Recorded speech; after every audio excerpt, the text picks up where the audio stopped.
तीर्थधाम पीपलाणाना परम एकांतिक भक्तराज उगाभाई आहिर रामानंद स्वामीना परम शिष्य हता। स्वामीना दर्शन कथा वार्ता सांभळवा तेओ अवारनवार लोज, आखा, पंचाळा, अगतराय वगैरे नजीकना गामोमां अचूक पहोंची जता। उगाभाई पोते निर्मळ मनना एवा भक्त हता के मोटा सत्पुरुषना योगे अंतःकरणथी दोष रहित थई गया हता। જ્યારે રામાનંદ સ્વામી ભુજથી પીપલાણા પધાર્યા ને લોજથી નીલકંઠવર્ણી મુક્તાનંદ સ્વામી સૌ સંતો ભક્તોને પીપલાણા મળવા તેડાવ્યા, ત્યારે લોજથી સૌ સંતો ભક્તો સાથે નીલકંઠવર્ણી પીપલાણા પધાર્યા ને ત્યાં ગુરુદેવ રામાનંદ સ્વામીને મળ્યા। એ વખતે ઉગાભાઈ રામાનંદ સ્વામીની સેવામાં હતા। લોજથી સૌ ભક્તો સાથે નીલકંઠવર્ણી પીપલાણા આવ્યા। તે દિવસે જેઠ મહિનાની વદી એકાદશીનો ઉપવાસ હતો ને રાત્રે સભા થઈ। એ દિવસે એકાદશીનું જાગરણ, ધૂન અને કીર્તન ભક્તિ થયા। તે રાત્રે ઉગાભાઈ પણ સૌ સંતો ભક્તો સાથે ત્યાં જાગરણ કરતા હતા। એ રાત્રિના જાગરણની સભામાં ઘનઘોર અંધારામાં નાના નાના દીવડાને અજવાળે ઉગાભાઈ તો આખી રાત એકીટશે કુતૂહલતાથી યુવાન વયના નીલકંઠવર્ણીના દર્શન કરી રહ્યા હતા। આકરા તપથી કૃશ એવા નીલકંઠવર્ણીની શુક્લકડી કાયા અને લીલીછમ નાડીઓ કળાતા એ મનમોહક સ્વરૂપને નીરખીને તેઓ જોયા જ કરતા હતા। જાણે ચંદ્રના અજવાળે ચકોર મીટ માંડીને બેઠું હોય એમ પૂર્વના મુક્ત એવા ભક્ત ઉગાભાઈની વૃત્તિ એ વખતે પ્રભુના સ્વરૂપમાં જોડાઈ ગઈ હતી।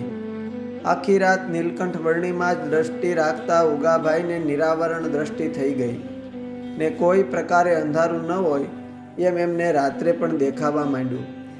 રામાનંદ સ્વામીની સેવા કરતા ઉગાભાઈ દિવસે પણ નીલકંઠવર્ણીની નજીક જ રહે, વર્ણીને જ નિરીખા કરે। આથી તેમને આઠે પહોર સમાધિ દેવી સ્થિતિ થઈ ગઈ। જે સમયમાં રામાનંદ સ્વામીના ઘણા સમર્થ શિષ્ય સંતો હતા। નીલકંઠવર્ણી તો ઉંમરમાં તો નાના, પણ સદગુરુ રામાનંદ સ્વામી અને મુક્તાનંદ સ્વામીએ કરાવેલ ઓળખાણથી એમને એ યુવાન વયના વર્ણીમાં અખંડ અહોભાવ જ વર્તતો હતો। ઉગોડાવા આહિરની જાતે જેને સહેજે સમાધિ થાતી, આવરણ જેને આડું ન આવે, ધારે ત્યાં તે સ્વતંત્ર સિધાવે।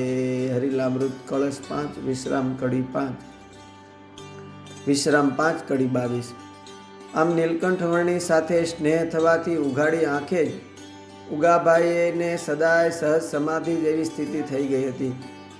પછી તો ઉગાભાઈ રાત હોય કે દિવસ જે જોવું હોય તે આરપાર દ્રષ્ટિ જાય, ધોળા દિવસના અજવાળા જેવું જ દેખાય। એમની દ્રષ્ટિ આગળ અંધારાનું કોઈ આવરણ જ ન રહે। આવી સ્થિતિ ઉગાભાઈને પોતાના ખેતીકામમાં પણ રહે। રાત્રે પણ કોઈ મુશ્કેલી વિના અંધારામાં જ તેઓ દિવસની જેમ જ વાડીએ કામ કરે। શ્રીજી મહારાજે મેઘપુર ગામે 6 માસ સુધી બ્રાહ્મણોની 84 કરીને જમાડ્યા।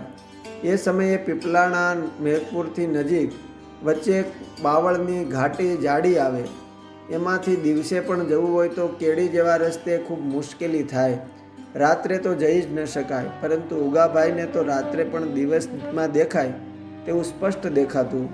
એટલે ઉગાભાઈ દરરોજ રાત્રે પીપલાણાથી મેઘપુર શ્રીહરિ અને સંતોના દર્શને આવે। આખી રાત સંતો ભક્તોની સેવા કરે, સંતો પાસે બેસીને મહારાજના ચરિત્ર સાંભળે।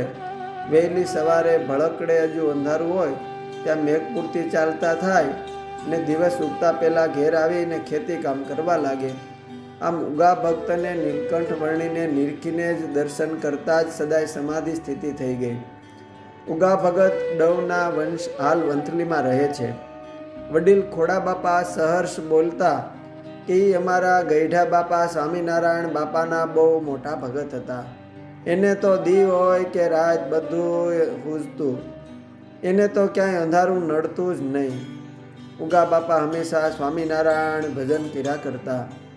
નિષ્કુળાનંદ સ્વામીએ ભક્ત ચિંતામણીના પ્રકરણ 113ની કડી 48માં આ પીપલાણાના ઉગાભાઈ આહિરનું ચિંતન કરતા લખ્યું છે કે દ્વિજ લાચુને બાઈ કુંવર સોની રાઘવ ઉગો આયર ના ઘોરી ફતો કણ બિરામા એહ ભક્ત પીપલાણે ગામા. અસ્તુ. જય સ્વામિનારાયણ. શ્રી ભક્ત ચિંતામણીના મુક્તોના ચિંતનમાંથી.